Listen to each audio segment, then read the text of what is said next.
Hey guys, welcome back to my channel. It's your favorite Master Herbalist Keena, and I'm so happy to be back here with you guys. Today we're going to be talking about kidney health. I know I have a ton of subscribers who either deal with dialysis or they just have kidney issues or kidney failure, and they have been asking for more content and more options and herbal remedies for kidney health, whether it's preventative kidney health or it's actually rehabilitating or going through some kind of kidney dysfunction or disease. So today I'll be giving you guys three herbs that are going to be super helpful for navigating this whole issue of kidney health. Obviously, kidneys are extremely important. They help our bodies detox and purify and kind of clean out any of the stuff we put in it. So it's really important that we are extremely healthy in that department. So without further ado, the first herb on our list today is going to be one that's called Java tea. And I don't really know why tea is in the name, but it's called Java tea. So Java, kind of like how people refer to coffee as Java or technology as Java. So that is the name of that plant. Now Java is really helpful for kidney function because it actually can treat kidney, these are my notes, but it can help with kidney stones, nephritis, cystitis, kidney infections of any kind. Also, urethritis. So if you don't really know what a urethra is, it's the hole in our bodies that our actual urine is expelled from the body from. So that can become inflamed or infected as well.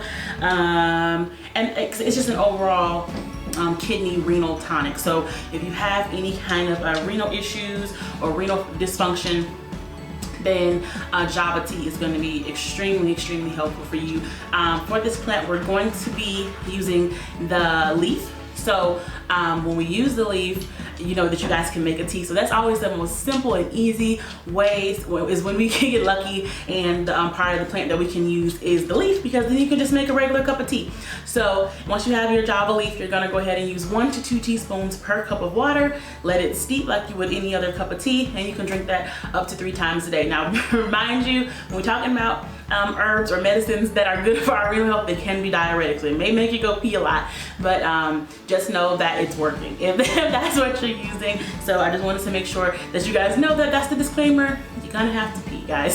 Sorry, but it's gonna be really good for you, and it's gonna help heal up any of those issues and dysfunctions that you may be dealing with. You also can use it in a tincture. So if you're going to be turning that leaf into tincture, then you're going to use 1 part leaf to 5 parts liquid, and then make sure that liquid is about 25% alcohol. And that's it. Java tea, number 1. Okay, so herb number 2 is going to be actually a Chinese herb called Romania. Now it is really powerful in that it's anti-inflammatory and it's a kidney tonic. And the Chinese call it di huang, which means the root, because we use the root of the Romania. So you may hear Romania root, or di huang, or di huang. I think it's di huang. D-I-H-U-A-N-G. So that's how that's, you might see that in different ways if you're looking it up online to do some research, or if you're trying to purchase it. Now the distinction that you want to make when you're buying this di huang or Romania root is that you can eat it raw, or you can cook it. Now for the purposes of kidney health, we want the cooked version. So you can either have the raw root, and then you're going to boil it in red wine for, you know, up to an hour. You're going to simmer it, and then you're going to strain it off, and you can drink that, you know, like half a cup every day. Or you can have a tincture that is made of the already cooked root. Okay, so just make sure that you understand that you're not buying the raw stuff unless you're planning to cook it in red wine, because that's not it's a whole different set of ailments that eating the raw version of the Romanian root is actually able to treat. So just remember that part, that you want the cooked version, or you want to cook it yourself, or you want to use the cooked version that's made into a tincture. So if you're going to take a tincture, you're going to take about 2.5 milliliters up to 3 times a day, and that's about half a teaspoon.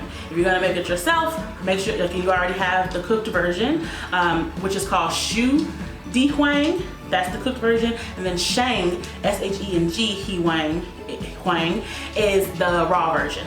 So if you're gonna buy the shoe dewang and you're gonna make tincture out of it, then you can just do that at because it's already kind of cooked down. So you're gonna make your tincture 1 part of roots to 5 parts liquid, and probably do about 40% alcohol in your liquid, and you should be all good making that tincture. Okay, last but not least, herb number 3 is going to be Schizandra. Now, Schizandra is actually super popular, and it's going to be really easy to find because it's an adaptogen, and adaptogens have gotten such a good reputation for being so healthy that they're kind of all over the internet. So an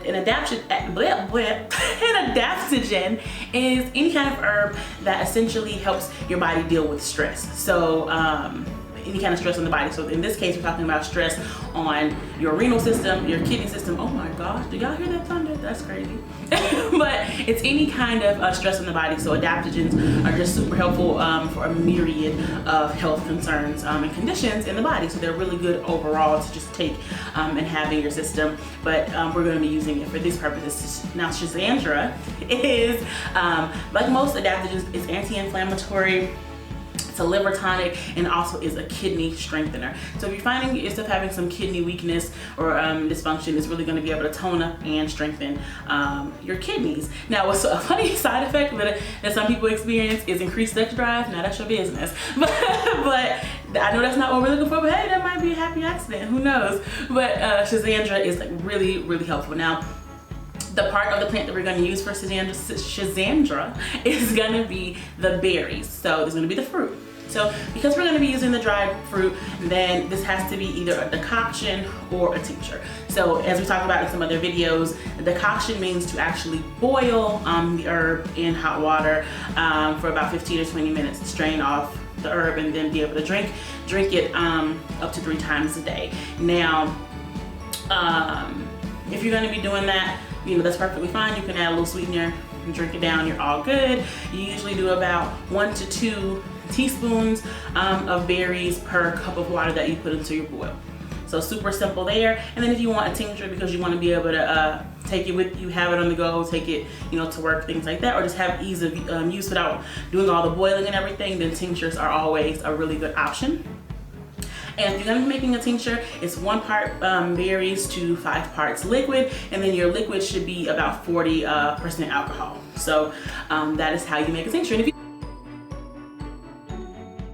don't know how to make tinctures, I made a whole other video about how to make tinctures a while back. So you can find that video, and it's super simple to make a tincture, and super helpful to have on hand in your house if herbal remedies are what you're into, because in my cabinets I literally have herbs and tinctures for every herb that I have, because you know, when you actually are experiencing something, you want the medicine right now, right? You don't want to have to go in there and start like boiling stuff necessarily if you're already not feeling well. So those are going to be our 3: Java leaf, Romanian Root, and then Schizandra. Those are 3 powerful herbs that are going to assist you in your kidney health, in kidney recovery if you've had some kind of renal issues in the past. I mean, it's going to be really, really helpful and healthful for you. If you guys have any questions about any of these herbs, always talk to me down in the comments. I'm always here to answer your questions as best that I can. If you're looking for those herbs, your local herb shop, Amazon, and then obviously my shop, my herb shop online, where I sell herbs as well. So if you guys are interested in that, you can check. There's always a link in the description box to sovereignherbs.com, which is my company, and typically I'll have the herbs that we talk about in these videos, and if I don't, shoot me a message. Maybe it's just not up on the site and I just have it here like in the apothecary, or I can get it for you. So that's it. That's the 3. I hope that really helps you, and I'll see y'all next time. Bye.